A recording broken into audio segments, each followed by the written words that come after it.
Se inscreva no canal, curta e compartilhe. Temos vídeos novos todos os dias, 2 vezes por dia. O barulho da encruzilhada. Era por volta das 3 da manhã quando Agenor, caminhoneiro velho de guerra, cruzava a rodovia que ligava Santa Maria de Jetibá a Marechal Floriano. O cansaço pesava nos olhos, mas o que o despertou de vez foi o som. Um barulho estranho vindo da mata, onde 3 estradas de terra se encontravam numa encruzilhada. Parecia um lamento abafado, como de alguém sendo sufocado, ou um bicho que chorava sem ser visto. Aquilo gelou sua espinha.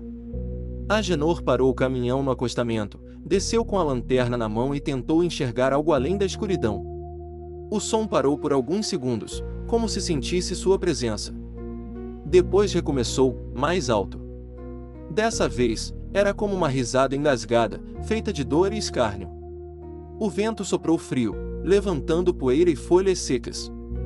Não havia sinal de gente, nem de animal. Decidiu entrar na mata por uma das trilhas que saíam da encruzilhada. Cada passo soava como um insulto ao silêncio do lugar. O barulho aumentava, vindo de todas as direções, como se algo rodeasse. As árvores pareciam se fechar atrás dele, sufocando o caminho por onde veio. Agenor começou a duvidar se conseguiria voltar. De repente, seus olhos encontraram algo no chão, uma oferenda ainda fresca. Uma garrafa de cachaça vazia, um charuto queimado pela metade e uma vela vermelha apagada. No centro, um pano branco manchado de sangue. O som cessou. E então, uma voz rouca murmurou ao seu ouvido: "Por que você entrou sem ser chamado?" Ele se virou, mas não havia ninguém. Apenas a trilha escura e o cheiro forte de pólvora e flores podres. Correu de volta, tropeçando, sentindo a presença atrás de si, mas sem coragem de olhar. Quando alcançou a estrada e viu o caminhão, seu corpo tremia. O barulho havia cessado. Mas dentro de si, algo havia mudado para sempre. Naquela noite, Agenor não conseguiu mais dirigir. Dormiu trancado dentro da boleia, com os faróis acesos e o motor ligado. Pela manhã, ao despertar, a encruzilhada já não estava ali. No lugar, apenas uma longa reta de asfalto cortando o mato. E ele sabia que aquela estrada não era mais a mesma. A partir daquele dia, ele começou a ouvir o barulho por onde passava. Sempre que cruzava uma encruzilhada, mesmo à luz do dia, um som sussurrado o acompanhava. Como se a coisa que viu, ou não viu, naquela madrugada ainda o seguisse. A estrada havia marcado sua alma. Dona Marlene, moradora antiga de uma casa a poucos metros da mesma encruzilhada, dizia que aquilo sempre foi um lugar errado. Desde pequena, ouvia seus pais falarem sobre o barulho que chama, uma espécie de som que ninguém conseguia explicar, mas que já levou gente boa a se perder no mato. Gente que nunca mais voltou. Certa noite, Marlene acordou com o som do portão rangendo. Foi até a janela e viu um vulto parado bem no meio da bifurcação. Estava imóvel, como uma sombra desenhada na estrada. Não tinha rosto, mas parecia estar virado em sua direção. E então o barulho recomeçou, um misto de gemido, vento assoviado e tambores distantes. Ela fechou todas as janelas e trancou a porta com cadeado. Ainda assim, o som entrava pelas paredes, pela madeira, pelo teto. Como se a casa respirasse aquilo. Ao amanhecer, encontrou no quintal marcas de pés descalços, grandes e fundos, como se alguém muito pesado tivesse andado por ali. A notícia sobre Agenor se espalhou entre os moradores. Outros caminhoneiros começaram a evitar aquela estrada.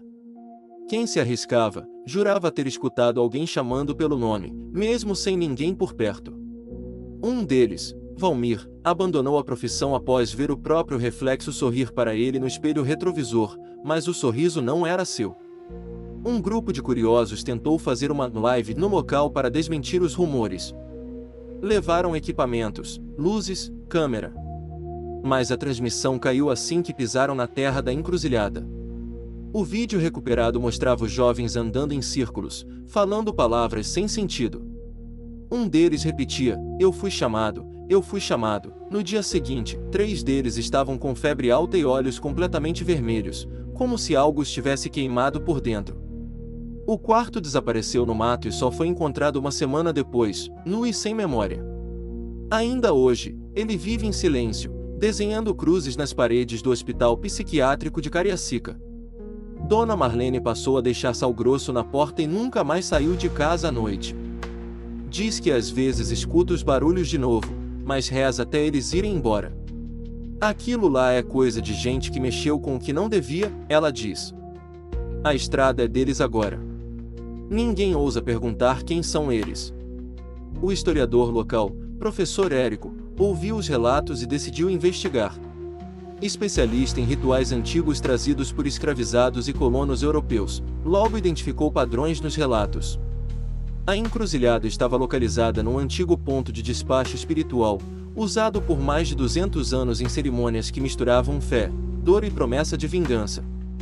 Segundo registros esquecidos, uma mulher chamada Severina foi queimada viva ali em 1834, acusada de bruxaria por ter curado um fazendeiro importante e depois amaldiçoado sua família. Antes de morrer, ela cuspiu sangue e jurou que toda encruzilhada será boca aberta de espírito faminto. Desde então, pessoas desapareceram, animais nasceram deformados, e o som voltou. Érico montou um dossiê e avisou autoridades, mas ninguém quis saber. Acusaram-no de espalhar pânico. Mesmo assim, ele foi ao local com gravadores, sensores de movimento e um crucifixo no pescoço. À meia-noite, deixou os aparelhos ligados e se afastou para observar de longe. As gravações captaram mais de 3 horas de sons inexplicáveis, vozes infantis, passos correndo, risadas metálicas e, por fim, um grito que fez os vidros da casa de Érico racharem mesmo a 2 quilômetros de distância. Quando ele voltou ao ponto, só encontrou o crucifixo retorcido e a terra negra, como se queimada. Dias depois, ele começou a ter pesadelos com a voz de Severina, chamando-o pelo nome. Passou a vagar à noite, descalço. Os vizinhos dizem que ele foi visto andando de costas por ruas vazias, com olhos fechados e os ouvidos cobertos por algodão. Repetia: "Não posso mais ouvir, não posso mais ouvir." Érico desapareceu em março. No quarto dele, encontraram apenas um mapa desenhado à mão com todas as encruzilhadas do Espírito Santo marcadas com símbolos estranhos. No centro, havia um círculo negro, o ponto onde tudo começou. A história virou lenda local. Mas os sons continuaram. Carmen, entregadora de aplicativo em Domingos Martins, tinha ouvido falar das histórias, mas nunca levou a sério. Até receber uma entrega para uma chácara isolada, no meio da noite, pagamento adiantado, sem possibilidade de recusa. O endereço? Justamente na bifurcação amaldiçoada. Mesmo receosa, seguiu o GPS. A estrada parecia mais escura do que o normal. Sem postes, sem lua, sem grilos. O rádio do carro chiava em estática, e a bateria do celular caiu de 89% para 4% em minutos. Quando chegou, havia uma mulher parada na beira da estrada, vestida de branco, segurando uma vela.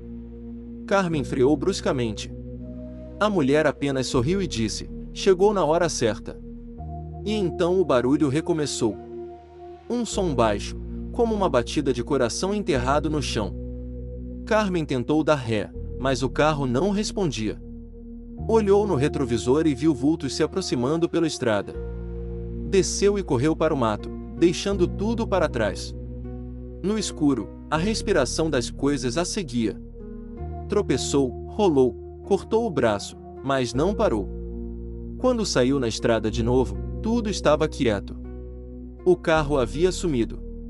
Apenas a vela ainda queimava no meio da encruzilhada. Carmen foi encontrada de manhã por um agricultor. Desidratada, ferida, mas viva.